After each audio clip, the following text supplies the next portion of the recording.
Hi. So this is part 2 of the channeling on pleasure. This was recorded August 11 this year, and the other one was recorded or written July 13. And because they related to each other, I wanted to read them back to back. So here we go. I had asked the question, what would be good for me to know regarding my relationship to money? And this is what came through. Source is represented in important ways by money. Isn't it interesting that such a resource can be labeled as evil? The thing everyone seems to be after is the same thing they are suspicious of.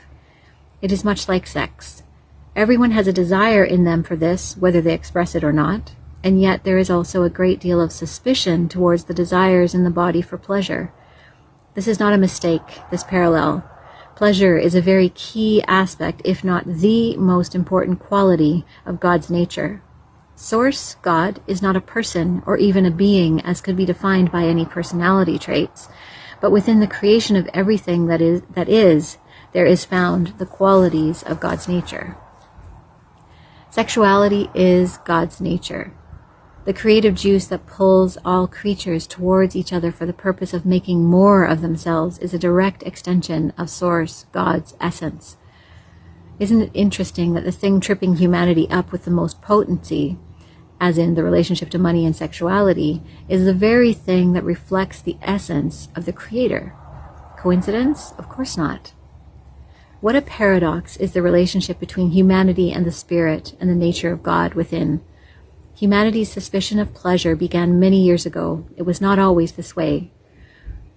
Who might it serve to make the minds of humans suspicious of their pleasure? Who might benefit from a humanity conditioned to be more comfortable with pain and suffering? Using the imagination to find someone to blame is not the point of the question. Ultimately, the answer will lead back to the self. So what is the benefit to each individual to invest more in suffering than in pleasure? This gives the mind a lot to think about. There have been benefits of believing in suffering more than pleasure, just not in the way one might define benefits on paper. The benefit is a great deal of pent-up desire in the contrast of earth. The knowledge of good and evil is what is at stake here. Humanity has leaned into the contrast against pleasure in favor of pain. Pain is a means to learn. Humans learn very well through pain. They learn what they don't want in very sharp and clear ways. By investing in pain over pleasure, they have been paving a way to vast amounts of pleasure. By allowing themselves to travel down the path of the belief in struggle, pain, subservience, powerlessness, etc., they have created in spirit a massive amount of energy waiting to be released in the direction of pleasure.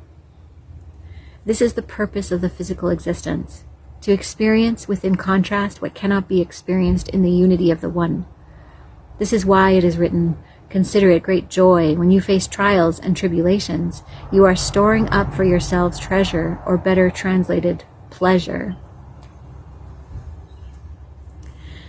in spirit or heaven.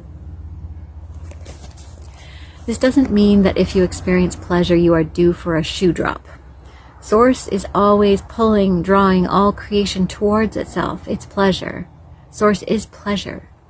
The rubber band pull away from God or Source's true nature always springs back to its truth, its origin, its nature as joy, peace, pleasure, love. Love, which is unity with all aspects of Source. Pleasure-seeking got a bad name when influential people discredited the feminine, when the fear of lust became the fear of sexuality, when the fear of greed became the fear and suspicion of the pleasure of wealth. Greed has nothing to do with money. It is a hunger that uses money to try to satisfy itself. It is an entity or being so separate from its nature and essence that it must consume all it can to fill the void created by its belief in separation from Source. Lust is the same thing. Lust ignores pleasure and seeks to consume the bodily energy of the other to fill its void and loneliness. Whether it uses money or sex to satisfy its belief and consequent experience of separation, it matters not. Money and sex do not create the hunger. Money and sex do not create the hunger. Separation from the spirit, the source of all things manifest, is the one and only cause of this perceived void. Pleasure is the birthright of the human. This garden is a garden of many delights. To call a creation evil is a great illusion. Most religions have perpetuated this belief. You can tell a false prophet from its view on power and pleasure. Does it draw people away from their sovereignty and pleasure, human nature? Then it is a hungry spirit, not the spirit of the one infinite creator. We came to create in collaboration with the spirit, within and without. All is one. To seek pleasure means to also be dedicated to the pleasure of all creation. There is no withdrawal of money or energy from the other, only the co-creation of more pleasure for everyone.